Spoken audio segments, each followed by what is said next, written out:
Hi, um, my name's Jennifer, but most people call me Willow. Uh, it's been a long time since I recorded a video, so I felt that introduction was necessary. A lot's happened since my last video. Life got kind of awful, but also really great at the same time. Um, right now, what I want to talk about is the fundraiser I'm throwing for my mother. This is the third time I've tried, and I plan to succeed this time. So I'm putting everything on the line.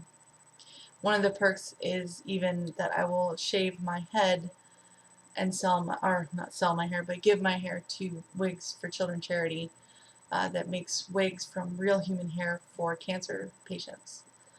Um, Shaving my head is a terrifying idea for me. I feel like I would look like Uncle Fester, but it's for my mom, and I would do anything for her. Which brings me to the reason I'm making this video. First of all, I want to say thank you very much to everybody who has donated, who has spread the word. You guys, you're amazing. Um, I don't want to I don't want to cry in this video, so I'm gonna just say thank you. It really means a lot to me and to my mother. Um, when I told her that the fundraiser had already raised over $800 within the first 10 hours of being live, she cried. Um, she couldn't believe how successful it was. She asked if I made up that she had cancer or something. She doesn't have cancer. I want to make that absolutely clear. She's not dying. Um, and she's on disability. She can't really work. But, you know, she does kind of hope that once all this is over, once she's got my father out of her life forever, and she's not worried every second of every day that he's going to have the cops drag her out of the house and throw her out on the streets, she kind of hopes that she can maybe get a degree in journalism and maybe work from home and write stories. I mean, she's a great writer, and I think her ability to write creatively would come back if she didn't have so much weighing on her mind all the time. This woman, she hasn't cut a break in a very long time. Growing up, I learned to be charitable. I learned to be kind to other people, to talk to people that looked like they were having a bad day, even if I didn't know them. I learned these things from her. We'd go to the store, and if the person in front of us was short a few dollars, she would give them the last of the change in her purse. We would go and fix flowers at the cemetery where her mother's buried, just so that the cemetery owners wouldn't go and throw them away, because they had this rule: if it was knocked over, it wasn't straightened up after a certain amount of time, they would throw it away. So we would do that. We'd go and we'd fix people's flower vases and stuff, and make sure that they were upright and in the right position so that they wouldn't be thrown away. And she donated stuff to charity all the time, not just clothing and food, but also her time. We have an elderly neighbor at the end of the street where I grew up, and every year my mom would make him a pie for Christmas, and we'd always walk it down to him. Um, she hasn't been able to do that in the last few years, but you know what? His son, that family loves my mother so much that his son comes down to check on her every once in a while. He doesn't even live in the same city, but when he's in town, he goes and he checks on my mom to see if she's okay. Her neighbor across the street, constantly checking on her. Her neighbors next door, constantly checking on her. This woman is very much loved in the small community that remains there. But greed, selfishness of my father and my siblings has left her in a situation that she has no escape from. This fundraiser is quite literally her only option. She would love to just get rid of that house, to sell it and move out and get an apartment, a nice apartment, nothing super fancy, but just something with a floor that she can walk on without worrying about falling through every day, and a place that isn't infested with black mold, and somewhere that's warm where she doesn't blow out a space heater every year and have to get a new one because it's not keeping her warm. But she can't, because my father's in violation of court order. He decided he wasn't going to pay her the alimony directly like the court ordered him to. No. He decided instead that he's going to take it and have an allotment set up so the money goes to the mortgage company instead of to my mother. Granted, the money would go to the mortgage company anyways, whether he sent it to my mother or not. But the fact remains is that he's in violation of court order. And her legal aid attorney, who I believe got her degree from a box of Cracker Jacks, hasn't done anything. My mother hasn't heard from her lawyer in over a year. I personally took her to the law office. The receptionist went to get the lawyer, and she came back and she said she'll be out in just a few minutes. She's got a meeting. An hour later, she still hadn't come out of her office. We ended up having to leave because I had to get to a doctor's appointment. There is nobody out there that can help my mother the way I'm trying to. And I'm just hoping that you guys can help me succeed. I have to succeed this time. You know, raise enough money to pay off the house and to get her a lawyer that will actually do something for her. Will actually go to court and say, hey, this is what Mr. Monk is in violation of. This is what we want him arrested for. To actually track him down, because you know he just bought a second house in Utah and we can't find him. And my mom's lawyer won't try to track him down to have him served. He handed the keys to his house in Pennsylvania to my little sister and my little brother, who's now living there after he abandoned his daughter in South Carolina to go live in Pennsylvania with my father. I mean, my father makes 6 figures a year. And there's lavish parties. He has 2 homes now. And he wants to rip the home, the only home that my mother has, out from underneath her. And knowing full well that if he succeeds in doing this, which he eventually will, if I don't, succeed in this fundraiser, she's going to end up on the streets because she has nowhere else to go. She has elderly neighbors that will, I'm sure, take her in, but that's not going to be a forever thing. They're really up there in age, and I'm afraid that they might not be around much longer. And it breaks my heart to say that because I've known these people most of my life. They're like family to me. But it's the truth. Nobody lives forever. And my mother, I'm just afraid that she's just going to waste away. All the life and, I want to say vibrancy, I don't even think that's a word, that my mother used to have, all the joy and the love and the passion has just been drained out of her. And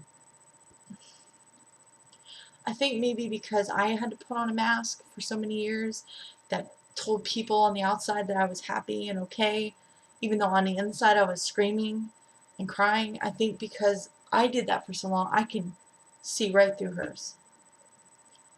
And she smiles and she tries to put on a brave face, but then there's days where she calls me and she's just in tears because my brother texted her and said hateful things.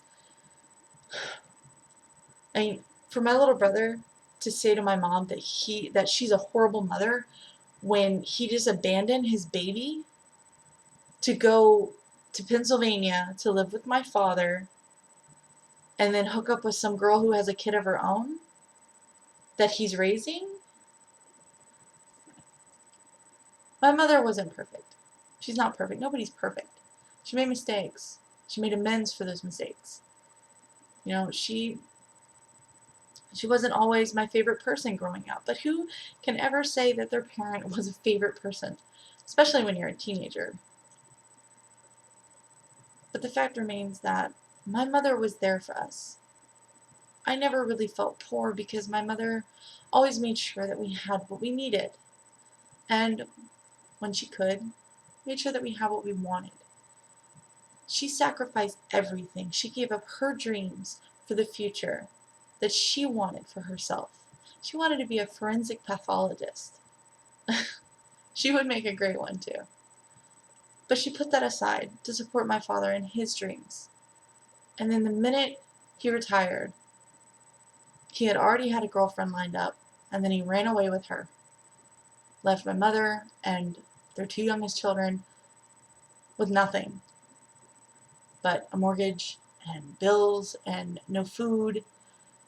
My mom had an idea of where he was because he stupidly called his mistress from their house phone, so her number was on their bill, but she couldn't really track him down, and anyways, I'm rambling. My father's a horrible person. I honestly, I plan to get a name change in the future to take on my Indian name and my mother's maiden name because I want no association with him. We share blood connection. That's it. As far as I'm concerned, he's just a sperm donor. And it kills me to say that because there was a time where all I ever wanted was to make him proud. I'm a lot like him in the sense that I get my passion for sci-fi fantasy and a lot of geeky things from him. I wanted to be loved by him, so I watched things like Star Wars and Star Trek, and I watched X-Files with him in the hopes that we would bond and that he would like me. But the fact remains, and he told me straight to my face when I lived there in 2009, that he never wanted kids. And his life would have been better if I'd never been born. If none of us had ever been born. We're nothing but a constant disappointment to him, and the only reason he is tolerating my younger siblings right now is because they've sided with him. He has managed to successfully buy their love and their loyalty. The minute he has no more control over my mother's fate, I guarantee you they're not going to be around much longer. But that's something that they're going to have to find out on their own. I warned them, I tried to help them, I tried to protect them, but we all make our own dumb decisions, and we only have ourselves to blame for the consequences. Now, I hope I have explained well enough the situation, and that you've seen a little more insight into why I'm doing this for my mother and why she's in this situation to begin with. Now, on to the perks. I've set each perk specifically with a certain number of availabilities. The $1 perk has 60,000 availabilities because $1 60,000 times equals $60,000. My fundraiser's over. So, hopefully, if we can get enough $1 donations or even $5 donations, we can do this. I did change the $500 perk. Originally, I had set it at 300 available. I set it at 120, which is 500 times 120 is 60,000. So, if 120 people donate $500, then I will shave my head and I will donate the hair to Wigs for Children. And I will also record it and I will post it online for everybody to see. Another thing I want to do is I check the analytics for the site. Now it logs where traffic comes from. It logs even down to the Tumblr username. So, because of that, some of the people who couldn't donate but are still spreading the word and helping out in that way, and that is helping out, by the way. Thank you very much for that. What I'm going to do is I'm going to do a special raffle for all the people that show up on the analytics, people that have referred people to the fundraiser, whether they ended up donating or not. I will put you in a special drawing. The prize for that raffle is going to be a gift card. I haven't determined the amount yet, but I will get back to you on that. But you will get a gift card to, I'm thinking either ThinkGeek or maybe Amazon.com. I haven't really decided on that. If you have suggestions, I would love to hear them. Please just comment below. Or you can message me at my Tumblr page, which is phoenixwillowwolf at Tumblr, phoenixwillowwolf.tumblr.com. trying to think of, I do want to do a live stream one day, where like, it's kind of like a pledge, a telethon or whatever, like PBS usually does. I haven't really worked out how I'm going to do that, but I'm going to think about it and talk to some people and get some ideas and get back to you guys on that. Trying to think if there's anything else. Oh, for every $1,000 we raise starting today, which last I checked we were at $1,170 something dollars. So when we hit $2,000, this is when this will start. But for every $1,000 raised, I will let you guys tell me a song that you want me to sing, and I will record myself singing it and post it on YouTube. I do have a pretty decent voice. I haven't really been practicing my singing as much as I should.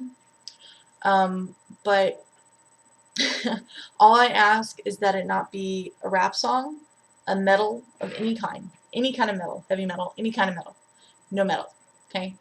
And that it not have offensive language, because I do try to keep my channel kind of PG-13. So, and nothing by Robin Thicke. Those are my only rules, okay? So it can be an embarrassing 80s power ballad, or it can be a cheesy 60s bebop song. I don't know. Just whatever. Whatever you think would be super embarrassing. So for every $1,000 raised, I will do that video, and you guys will get to tell me what I sing. And I'll put it out, in that same week. So, if you guys have any ideas for perks or something I can do to raise money, like maybe do like a what Child's Play does with the gaming for 24 hours and people donate during that time, things like that, just let me know, and I appreciate the suggestions. You can email me at asecondchance2013@gmail.com, and it is the numbers 2013. So I guess that's pretty much it. There's really not much that I wouldn't do for my mom. And she did everything for me, for all of us kids growing up, and I learned so much from her. I wouldn't be the person I am today if it wasn't for her. She was my mother and my father, because I never really had a father. I had a guy who came home and would sit on the couch and zone out and not talk to us, because he didn't want to be there. He wanted to be out with his girlfriend of the hour. I mean, he was not a father, but she was.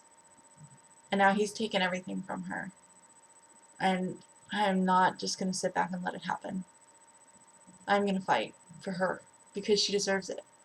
She deserves someone to fight for her. And this time, I'm going to win. I'm going to do whatever it takes.